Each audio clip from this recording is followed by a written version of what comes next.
जीवम जीवम दव्वम जिणवरवसहेण जेणणे दिट्ठम् देविन्दविन्दवन्दं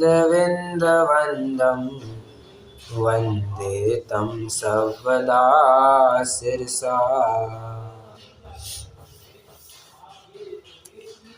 परम मांगलिक ग्रंथ श्री बृहद्रव्य संग्रह जी की चर्चा हम कर रहे हैं, जिसमें सर्वप्रथम अधिकार षड्द्रव्य पंचास्तिका अधिकार की चर्चा चल रही है। उसके अंतर्गत जीव का स्वरूप देख लिया, पुद्गल का स्वरूप देख लिया, धर्म अधर्म आकाश काल इनका भी स्वरूप अपन ने देख लिया। अब इन 6 द्रव्यों से संबंधित कुछ विशेष बातें बताई जा रही है, बराबर। इन विशेष बिंदुओं के अंतर्गत ही हमने कल एक बिंदु देखा था, जो हालांकि रिकॉर्ड नहीं हो पाया था। मैं फटाफट उसको 2-3 मिनट में रिवाइज करवाता हूँ, ताकि ये रिकॉर्डिंग पर्पज से भी हो जाएगा। देखिए, कल अपन ने एक प्रश्न देखा था कि काल द्रव्य यह शेष 5 द्रव्यों के परिणमन में निमित्त है, बराबर। तो काल द्रव्य स्वयं के परिणमन में निमित्त है या नहीं, ऐसा प्रश्न आया था, ठीक है। तो उत्तर में ये दिया कि काल द्रव्य स्वयं के लिए उपादान कारण भी है और सहकारी कारण भी है, ठीक है। 2 बातें कही थी, स्वयं के लिए उपादान कारण भी और सहकारी या निमित्त कारण भी जानना, ठीक है।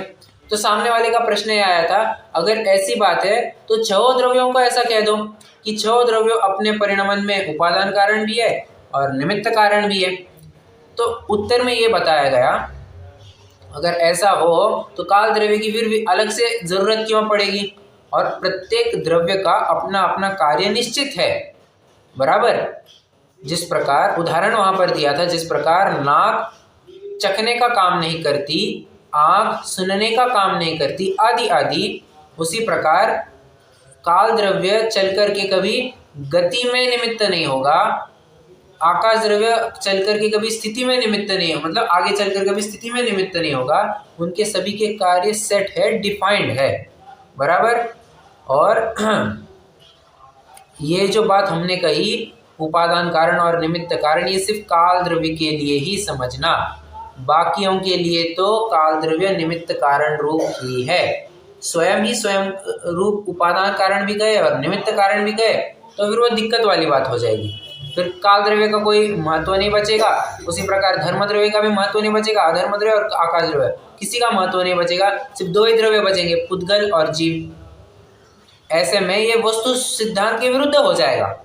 अतः ये बात सिद्ध होती है कि प्रत्येक द्रव्य को उपादान कारण भी कहना और निमित्त कारण भी कहना योग्य नहीं है, ये सिर्फ काल द्रव्य के लिए बात बताई गई है, ठीक है।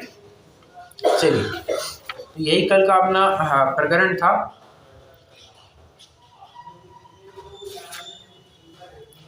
तो 22वीं गाथा भी अपन ने पूरी कर दी। अब 23वीं गाथा पर आ जाइए। 23वीं गाथा 23, 24, 25, 26, 27 5 गाथाएं बचती है, पढ़ते हैं। मतलब एक एक ही पढ़ेंगे, सभी एक साथ नहीं पढ़ेंगे। एवं छभ्येयमिदं जीवा जीवपभेदो दव्वम् उत्तम काल विजुत्तम नादव्वा पंच अत्थिकायादु। सिंपल सी बात है, यहाँ पर कह रहे हैं कि इस प्रकार एवं छभ्येयमिदं जीवा जीवप भेद दो दव्वम। हमने ग्रंथ की शुरुआत कहाँ से की थी? जीवम जीवम दव्वम, जीवम जीवम दव्वम, बराबर। जीव और अजीव ये 2 प्रकार के द्रव्य हैं, तो यहाँ पर भी बात लिख दी। जीवा जीवप भेद दो दव्वम, 2 प्रकार के द्रव्य बताए, उसके और उपभेद या प्रभेद जानने होंगे। तो क्या बताया हमने? छभ्येयमिदं, 6 प्रकार के भेद जानना, जीव, पुद्गल, धर्म, अधर्म, आकाश, काल। तो इनकी चर्चा हुई। उसमें काल विजुत्तम नादव्वा पंच अत्थिकायादु, उसमें से जो काल द्रव्य है वह काल द्रव्य को छोड़कर, काल विजुत्तम मतलब, विजुत्त मतलब होता है छोड़कर, तो काल द्रव्य को छोड़कर शेष 5 द्रव्य अत्तिकायादु, उनको अस्तिकाय जानना। ठीक है, काल द्रव्य को छोड़कर बचे हुए 5 द्रव्यों को अस्तिकाय जानना, अर्थात काल द्रव्य अनस्तिकाय है, अस्तिकाय नहीं है। 23वीं गाथा अत्यंत सरल थी, अपन सीधे 24वीं गाथा में आ जाते हैं, क्योंकि ये बात पता है कि ज़्यादा विशेष बात नहीं है यहाँ पर कुछ। संति जदो तेणे दे अथिति, फिर से संति जदो तेणे दे अथिति मणंति जिणवरा जम्मा काया इव बहुदेशा तम्मा कायाय अत्थिकायाय। देखिए, मैं थोड़ा अर्थ पढ़ता हूँ पहले। क्योंकि वे विद्यमान है अतः जिनवरों ने उन्हें अस्थि कहा है, और ये काय की भांति बहुप्रदेशी है अतः इनको काय कहा है। दोनों मिलकर अस्तिकाय होते हैं। ठीक है, देखिए अब अस्तिकाय का स्वरूप चल रहा है। 6 द्रव्यों की बात हो गई, अब अस्तिकाय का स्वरूप चल रहा है। तो अस्तिकाय इस शब्द का फलितार्थ क्या बनता है? वो कहते हैं अस्थि और काय, संधि विच्छेद कीजिए, अस्थि अधिक काय। अस्थि मतलब क्या? सत्ता, एग्जिस्टेंस, अस्तित्व, अस्तित्व गुण है ना, तो अस्तित्व, सत्ता, हयाती, तो सभी द्रव्य है, इसीलिए उनको अस्थि कहा। ठीक है, और काय बहुप्रदेशी होने के कारण उनको काय भी कह दिया, अतः अस्थि काय ये शब्द, ये नाम सार्थक होता है। एक प्रश्न है मेरा, काल द्रव्य अस्थि है या नहीं है?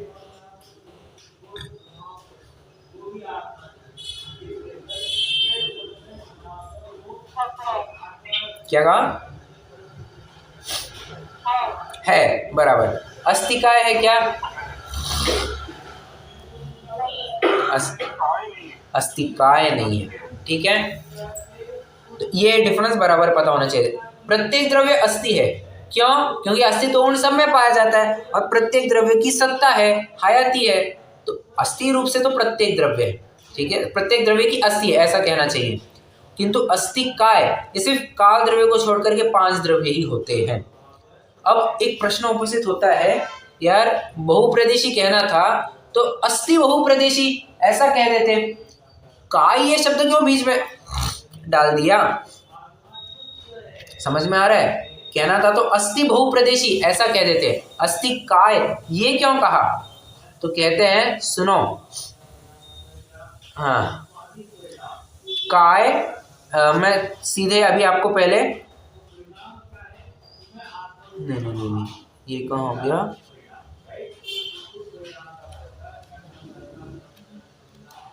एक ही मिनट,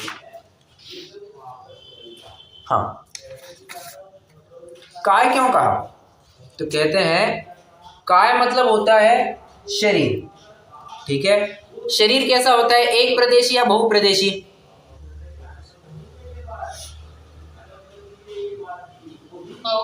बहुप्रदेशी होता है, बराबर।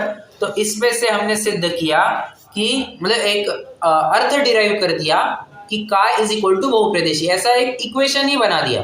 ठीक है, काय का वैसे वास्तविक अर्थ होता है शरीर, किंतु शरीर बहुप्रदेशी होने के कारण काय का अर्थ बहुप्रदेशी के रूप में समझ लेना चाहिए। ऐसे उदाहरण तो हमने कभी पढ़े नहीं है, पढ़े हैं, बस उसका एप्लीकेशन ज़्यादा देख नहीं पाया होंगे। देखिए, हम कहते हैं वसु। वसु मतलब क्या होता है? वसु मतलब होता है 8। नहीं, वसु मतलब होता है पृथ्वी, सॉरी, एक्सट्रीमली सॉरी। वसु मतलब होती है पृथ्वी, और पृथ्वियाँ कितनी है?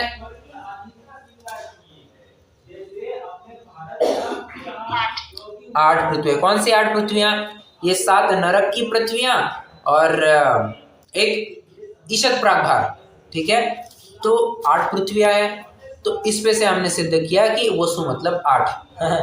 फिर से वसु अर्थात पृथ्वी, और पृथ्वियाँ होती है 8, अतः वसु इज इक्वल टू 8। वसु का अर्थ 8 करने लग गए। ठीक है, ये शब्द हमने कहीं पढ़ा है क्या? वसु इज इक्वल टू 8।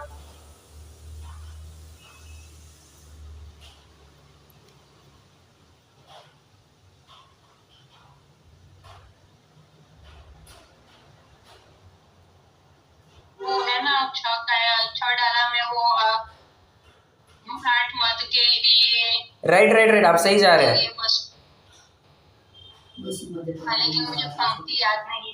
अरे आपको सिर्फ वो सब्स्टिट्यूट वर्ड सब्स्टिट्यूट करके बोलना है। आप सही जा रहे थे। भाई 8 मद के लिए वो अष्ट वसु ऐसे यूज किया है। आप आधे तक आ गए, बट आपने बराबर पकड़ लिया। वसुमद टारी निवारी त्रिशठता षट अनायतन त्यागो। आ गई वसु मतलब 8, ठीक है।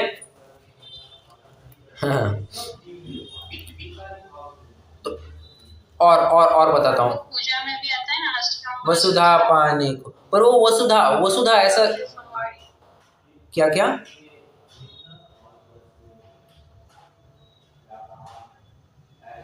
में बोलते हैं ना वस्तु द्रव्य सवारी। हाँ करेक्ट करेक्ट, वसु द्रव्य 8 द्रव्य, करेक्ट करेक्ट। और कोमल जी आपने जो कहा ना अष्टम वसुधा पाने को, वो वहां स्पेसिफिकली 8वीं पृथ्वी का नाम लिया है। वहां पर अष्टम वसुधा कहा है ना, तो 8वीं पृथ्वी समझना, वहां पर 8 ऐसा अर्थ नहीं है, ठीक है। और एक अर्थ बताता हूं मैं। नारायण होते हैं 9, तो वो देखो वहां कितने नारायण घोड़े आ रहे हैं। अब नारायण घोड़े क्या होते हैं, 9 घोड़े आ रहे हैं। ये प्रचलन किया जाता है कभी कभी ऐसा, तो अर्थ समझना चाहिए, इक्विवेलेंट हो जाता है। तो उसी प्रकार से काया मतलब होता है शरीर, शरीर होता है बहुप्रदेशी, अतः काया अर्थात बहुप्रदेशी,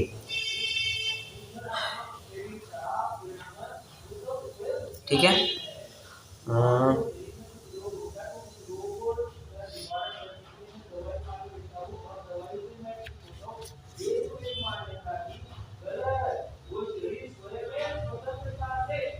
ठीक,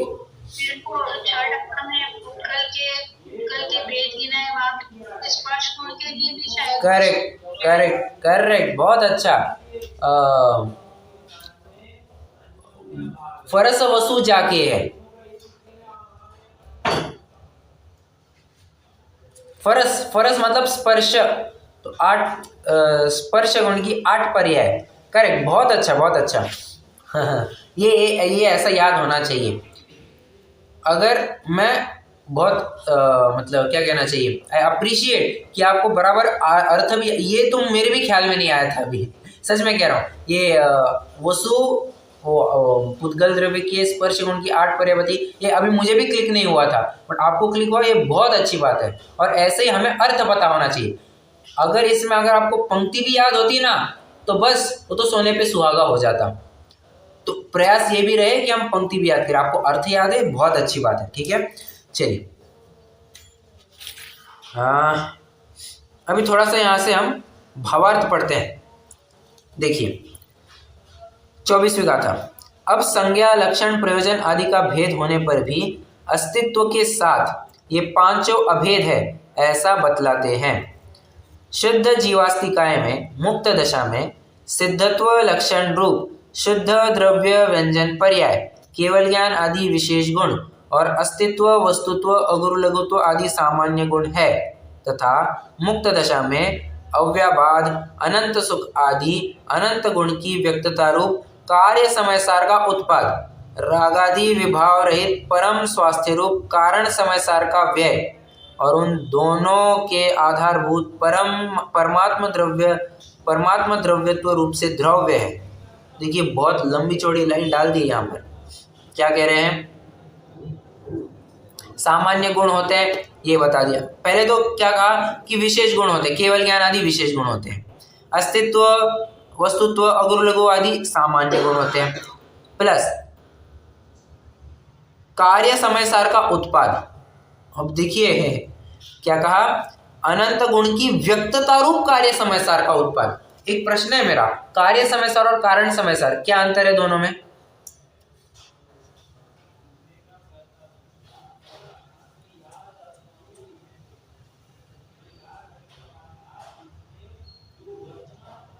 कारण समय सार तो जो द्रव्य का वो नॉर्मल से सही है, और कार्य समय सार जो मतलब कार्य हो गया है, जो सिद्ध बन गया है।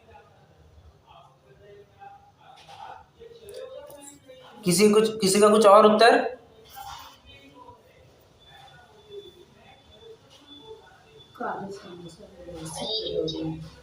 क्या कहा? यही उत्तर है ना? बस सही बात है। शशि जी एक बार फिर से बताइए।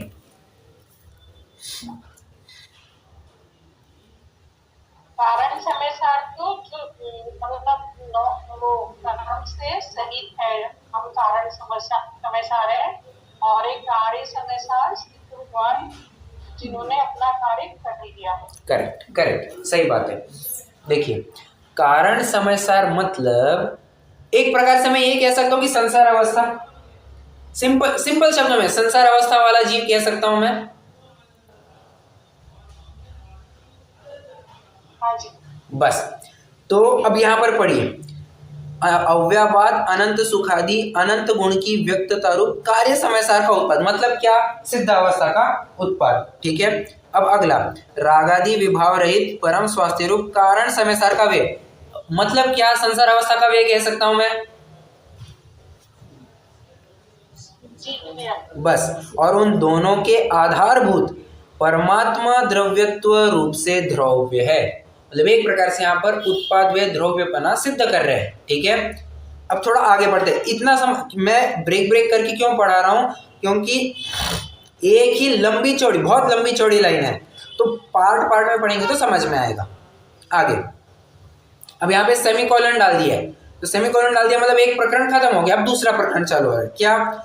शुद्ध जीवास्तिकाय को इस भांति उपरोक्त लक्षण वाले, फिर से, शुद्ध जीवास्तिकाय को इस भांति उपरोक्त लक्षण वाले गुण पर्याय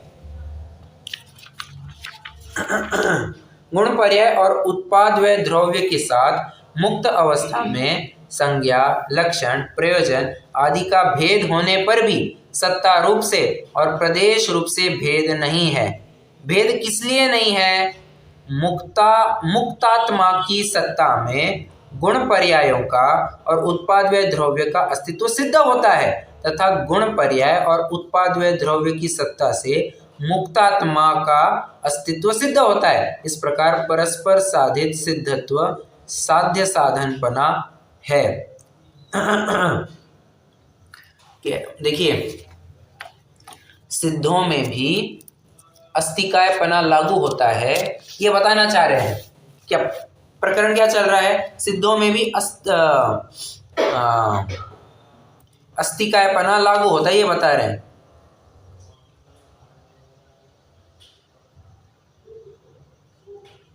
बराबर, तो यहां पर जीव, पहले जीव में घटित कर रहे हैं, फिर बाकी द्रव्य में भी घटित करने चाहेंगे। गले में दिक्कत हो रही है। ओके, हाँ।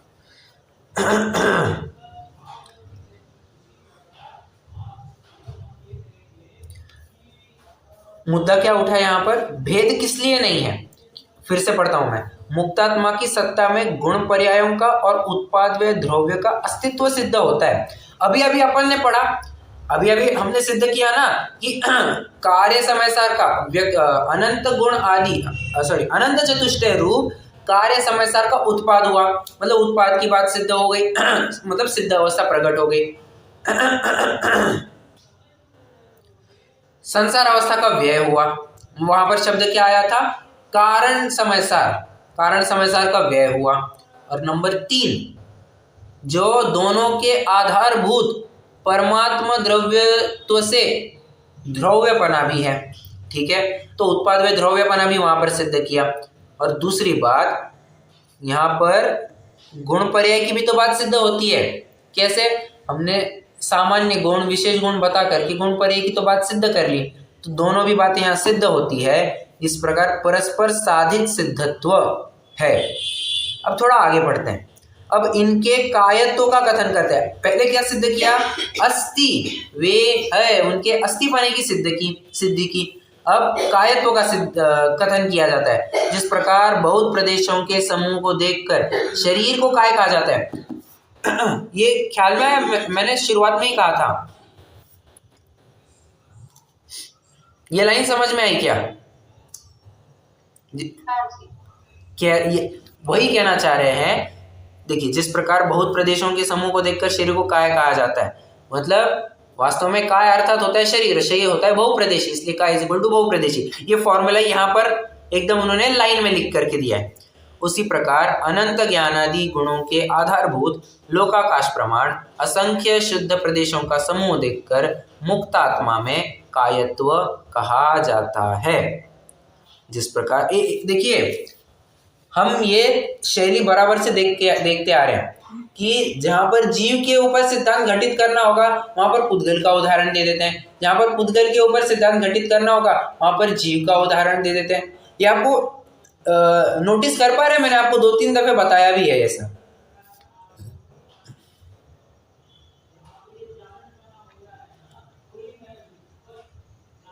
नोटिस नहीं किया आपने?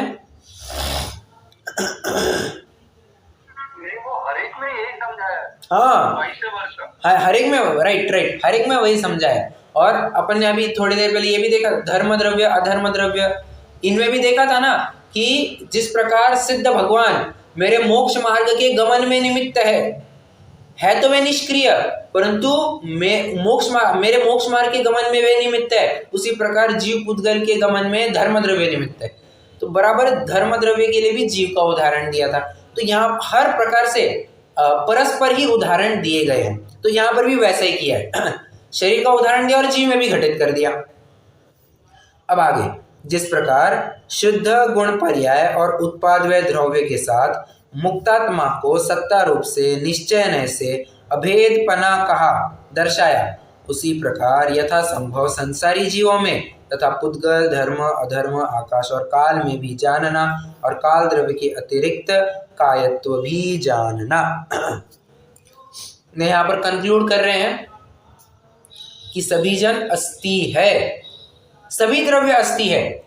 हमने जीव पुद्गल में अभी सिद्ध किया, तुम धर्म अधर्म आकाश काल में भी लगा लो। कैसे? अरे इसे स्थाली पुलाक न्याय कहते हैं। क्या कहते हैं? स्थाली पुलाक न्याय। मतलब स्थाली पुलाक न्याय क्या होता है? पहले के जमाने में कुकर में चावल नहीं पकाते थे, अगर किसी ने देखा होगा तो बड़े बड़े बर्तनों में चावल पकाते थे। ठीक है, तो चावल पके हैं या नहीं पके हैं, क्या करती थी माताएं बहनें, वो ऊपर का ढक्कन निकालती थी, उसमें से 1 चमचा चावल निकालती थी या थोड़ा सा एकदम चावल निकालती थी और उसको देखती थी, उसको टेस्ट करती थी, परखती थी कि बाबा ये यथावत सीजे हैं या नहीं सीजे हैं। अगर और उतने से चावल के ऊपर से वो अनुमान लगाते थे या नहीं लगाते थे कि पूरे चावल पके हैं? जी बिल्कुल लगाते थे। बस उसी तरह यहाँ समझना,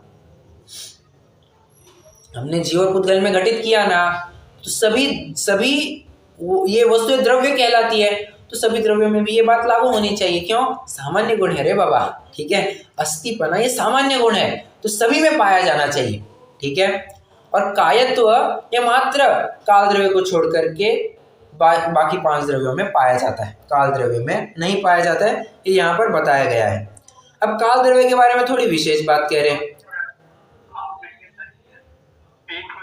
हाँ, मैं ये जानना चाहता था, इसमें ये जो लिखा है ना, अनंत ज्ञानी गुणों के आधारभूत लोक असंख्य शुद्ध प्रदेशों का समूह, ये प्रदेश की बात कर रहे हैं, देखकर मुक्तात्मा में कायत्व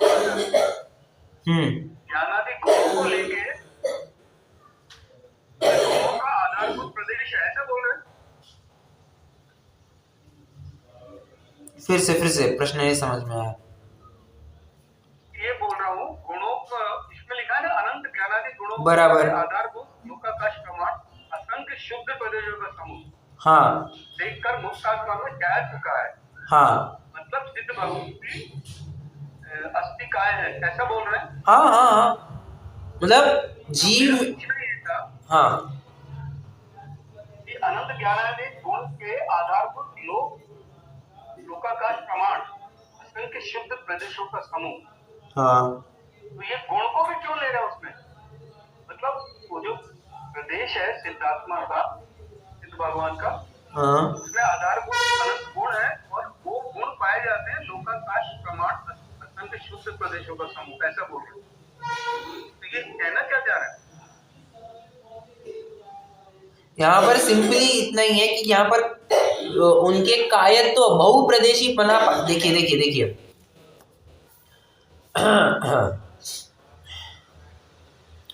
मुझे बताइए संस्कृत में कितने वचन होते हैं? हिंदी की नहीं बात कर रहा हूँ, संस्कृत में 3 वचन होते हैं। 3 वचन होते हैं, एक वचन, द्विवचन और बहुवचन, बराबर। एक वचन द्विवचन की बात नहीं है। बहुवचन में क्या आता है? 3 से लेकर अनंत तक की संख्या, तो वहां पर 3 भी आएगा, 4 भी आएगा, 100 भी आएगा। सबको दिक्कत हो रही है? मेरे यहाँ तो नहीं लग। अच्छा ओके, तो हाँ मैं ये कह रहा था कि बहुवचन में फिर 3 भी आएगा, 4 भी आएगा, 100 भी आएगा, लाख भी आएगा, करोड़ भी आएगा, संख्यात भी आएगा, असंख्यात भी आएगा, अनंत भी आएगा। ठीक है, तो असंख्यात ये बहुवचन में आता है नहीं आता है? जी बिल्कुल आता है। तो कहते हैं जीव कितने प्रदेशी है? तो कहते हैं असंख्यात प्रदेशी है। तो जीव भी बहुप्रदेशी हुआ या नहीं हुआ? जी बिल्कुल हुआ। अतः वो काय कहलाएगा या नहीं कहलाएगा? कहलाएगा। बस ये बात यहाँ सिद्ध कर।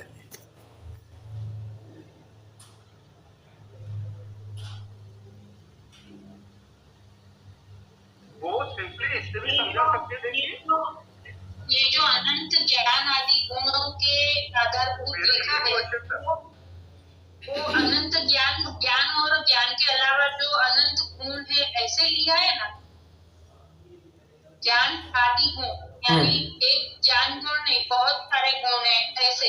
हाँ, उनके आधारभूत प्रदेश ऐसे लिया है ना। उनके आधारभूत लोकाकाश प्रमाण असंख्य शुद्ध प्रदेशों का समूह, मतलब वे गुण पाए कहाँ जाते हैं? उन असंख्य प्रदेशों में ही पाए जाते हैं, ये बताना चाह रहे हैं। हाँ, लेकिन बहुत सारे गुण भी बोल रहे हैं ना, ये बहुत गुण यानी अनंत गुण, ज्ञान आदि अनंत गुण। हाँ, के आधारभूत लोकाकाश प्रमाण असंख्य शुद्ध प्रदेश होगा, यानी जो एक एक प्रदेश में अनंत गुण है, ऐसे ऐसे बोल रहे हैं ना, अनंत गुण के आधार पर प्रदेश है। ऐसे मैं इसको ऐसे समझ रहा हूँ, वो 2 तरीके से इसको हाईलाइट कर रहे हैं। हाँ, ज्ञान मतलब अनंत गुण है ज्ञान आदि के अलावा। हाँ, क्योंकि प्रदेश में सारे गुण होते हैं, बराबर। संख्यात प्रदेश में ये सारे गुण है, इसलिए ये अस्तिकाय हो रहा है, मतलब बहुप्रदेशी हो रहा है, ऐसा कहना चाह रहे हैं। अनंत गुण होने से और वो हर प्रदेश में, ऐसे समझे?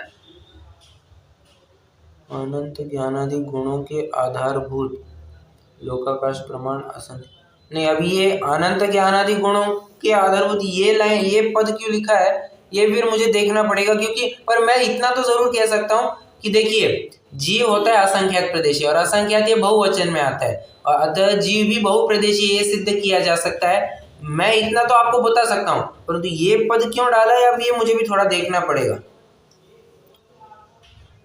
मुझे यही थोड़ा सा इसको और प्रूव करने के लिए ऐसा बोल रहा है, लेकिन उसको मैं समझ नहीं पा रहा हूँ कहना क्या चाहता है। ठीक है, मैं थोड़ा देखूंगा फिर बताऊंगा।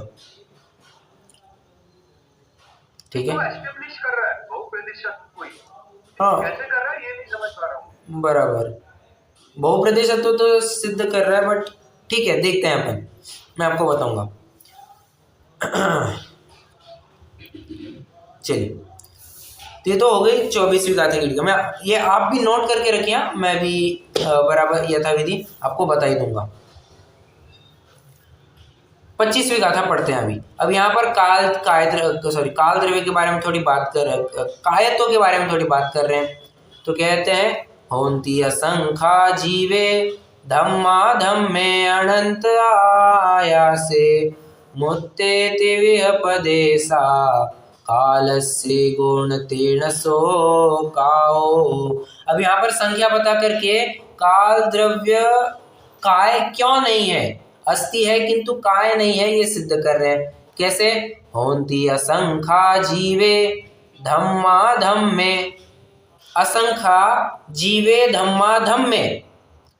असंख्यात प्रदेशी कौन कौन है? तो कहते हैं जीव, धर्म, अधर्म।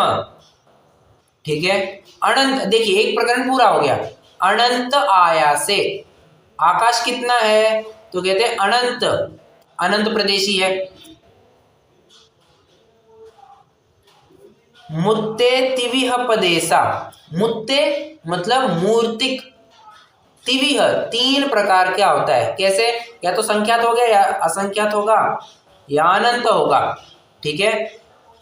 कालस्य गुण तेण सो काओ, किंतु काल द्रव्य ये एक प्रदेश वाला ही होता है, इसलिए ये काय नहीं कहलाता है, ठीक है।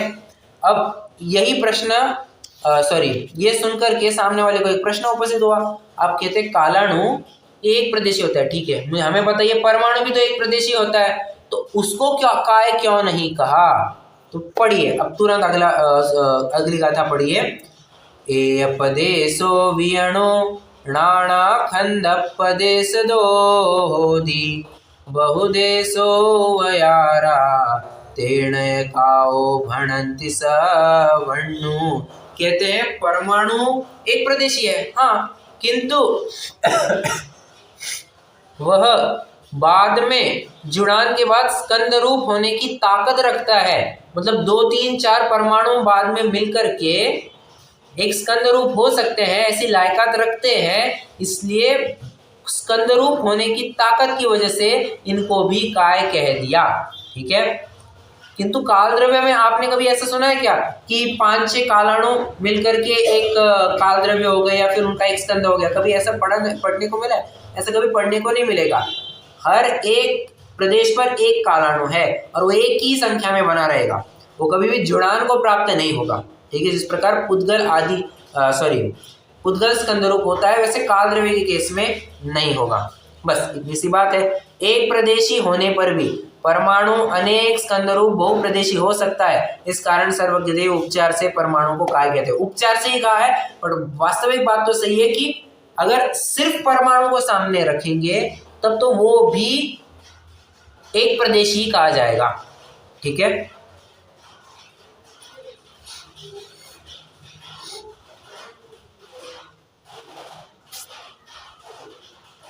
देखिए उदाहरण भी कैसे दे रहे हैं यहाँ पर। जिस प्रकार यह परमात्मा शुद्ध निश्चय से द्रव्य रूप से शुद्ध तथा एक ही है, तो भी अनादि कर्म बंध के वश स्निग्ध रुक्ष स्थान, ये शब्द आ रहेगा ख्याल में, स्निग्ध रुक्ष स्थानीय मतलब पुद्गल का उदाहरण दिया। राग द्वेष रूप परिणमित होकर व्यवहार से नर नारकादि विभाव पर्याय रूप से अनेक प्रकार का होता है, उसी प्रकार पुद्गल परमाणु भी स्वभाव से एक और शुद्ध होने पर भी राग द्वेष स्थानीय बंध योग्य स्निग्ध रुक्ष गुण रूप से परिणमित होकर द्वि अणु आदि स्कंद रूप विभाव पर्याय रूप से अनेक प्रकार से बहुप्रदेशी होता है। इस कारण बहुप्रदेशत्व जिसका लक्षण है, ऐसे कायत्व के कारण उपचार से काय कहलाता है। सिंपल सी बात है, कह रहे हैं जिस प्रकार जीव में भी ये राग द्वेष आदि हो पाए जाते हैं तो उसको भी रागी द्वेषी कहा जाता है, नर नारकादि विभाव रूप पर्याय को प्राप्त होता है, उसी प्रकार ये भी बाद में स्कंद होने की लायकात रखता है। इसलिए स्निग्ध रुक्षपने की वजह से ये भी बंधन को प्राप्त होने की, बंधन मतलब यहाँ पर जुड़ान समझना, हाँ, तो स्कंद रूप होने की लायकात रखता है, अतः इसको उपचार से काय कह दिया, ठीक है।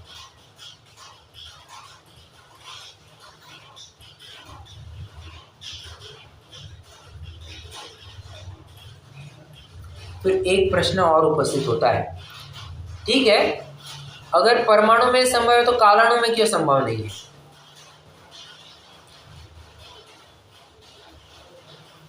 तो उत्तर बहुत जबरदस्त दिया है।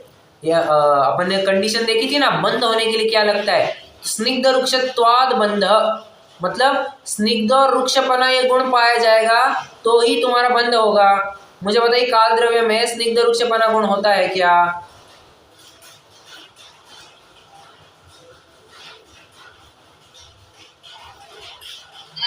नहीं होता है। अतः उनमें जुड़ान संभव है क्या?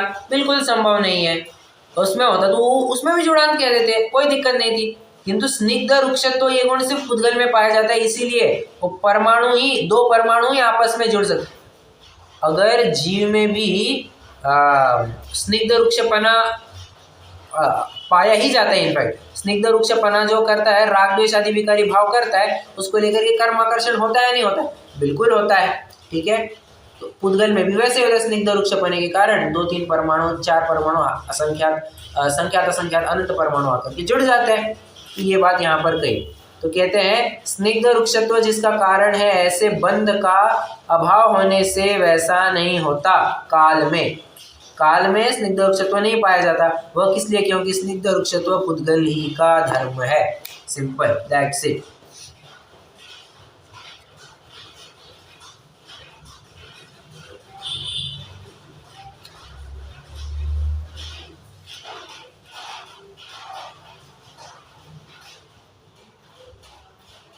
चलिए अब अंतिम गाथा पढ़ते हैं, 27वीं गाथा, और उसके बाद अपना ये अधिकार पूरा हो जाएगा। जावदियं मायासम अविभागी पुग्गलाण्वठद्धं तम कुपदे समजाने सव्वाण ठाण दान रिहम। तो मैं ये कह रहा हूँ जी कि हाँ, 27वीं गाथा अपन ने पढ़ ली।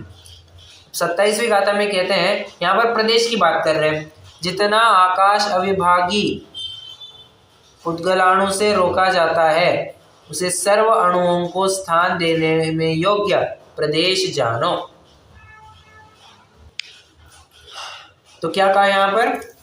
प्रदेश की परिभाषा बताई। कहते हैं जितना क्षेत्र, आकाश का क्षेत्र एक परमाणु घेरेगा, उसे एक प्रदेश जानना चाहिए। ठीक है, यहाँ ये सिंपल सी बात थी। जितना आकाश अविभागी पुद्गलाणु से रोका जाता है, उसे सर्व अणुओं को स्थान देने में योग्य प्रदेश जानो। ओके, अब एक प्रश्न है, प्रश्न के माध्यम से मैं रुकता हूँ, और एक छोटा सा होमवर्क भी है आपको। पहले आपको होमवर्क छोटा सा बता दूं कि 27वीं गाथा की टीका आपको पढ़ करके आनी है। ओके, उसके बाद एक और छोटा सा होमवर्क है। प्रश्न मैं जो पूछ रहा हूँ, आकाश के, ये प्रदेश से संबंधित है इसलिए मैं प्रश्न पूछ रहा हूँ, आकाश के एक प्रदेश पर क्या क्या स्थित है, ये आपको थोड़ा सा विचार करके, अभी उत्तर नहीं देना, पता होगा तो भी नहीं देना, ये आपको कल ही उत्तर देना है। ठीक है, चलिए, तो 27वीं गाथा भी पूरी हो गई है। कल अपन ये चूलिका का जो प्रकरण है, हो सके तो वो देखेंगे, नहीं तो अगर रहा तो अपन सीधा अगला अधिकार भी उठ सकते हैं। देखते हैं क्या करना है, या चूलिका सभी चूलिकाएं अंत में लेनी है, विचार करेंगे। अभी के लिए कोई प्रश्न है? नहीं तो रुक जाएंगे।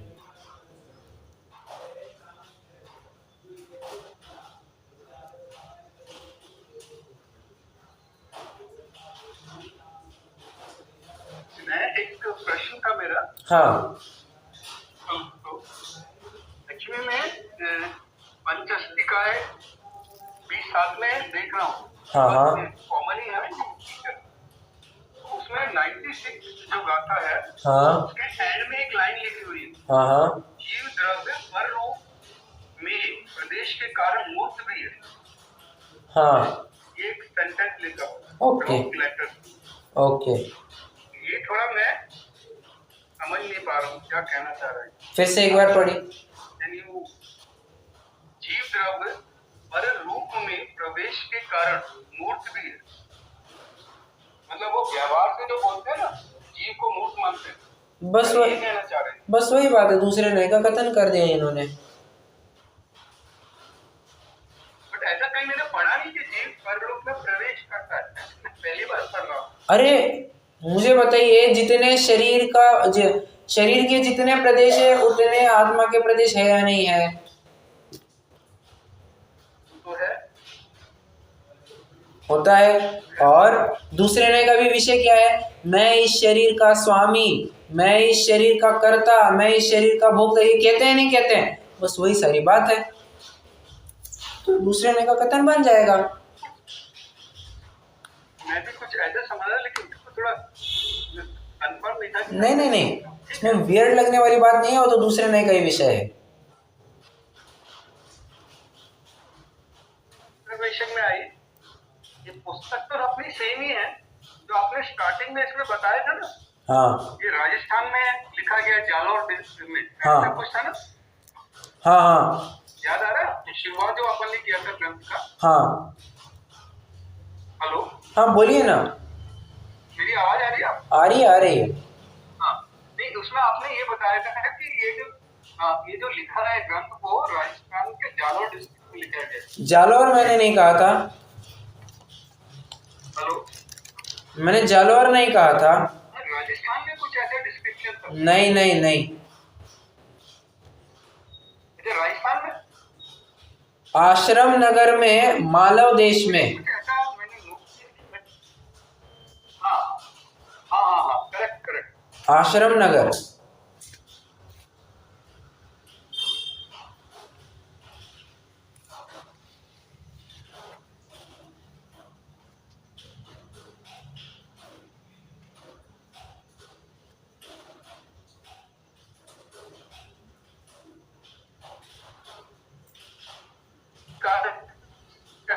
भोजदेव राजा के संबंधी महामंडलेश्वर श्री पाल के आश्रम नगर में, हाँ ऐसा लिखा है।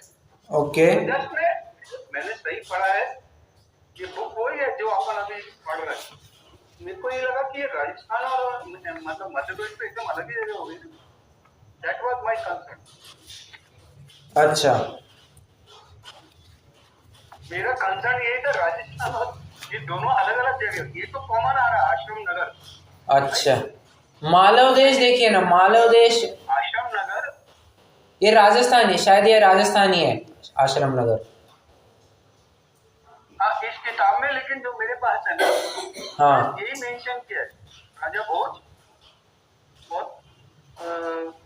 वो राजा भोज तो यहाँ एमपी में है, मतलब हाँ, उज्जैन में थे। नेम्ड आफ्टर मतलब उन्हीं का। हाँ हाँ करेक्ट। तो मैं वही थोड़ा मेरे को लगा ये आपको शेयर करूँ, मेरे को थोड़ा सा ये हो रहा था। नहीं नहीं, ये मालव देश कहकर के शायद ये राजस्थानी है।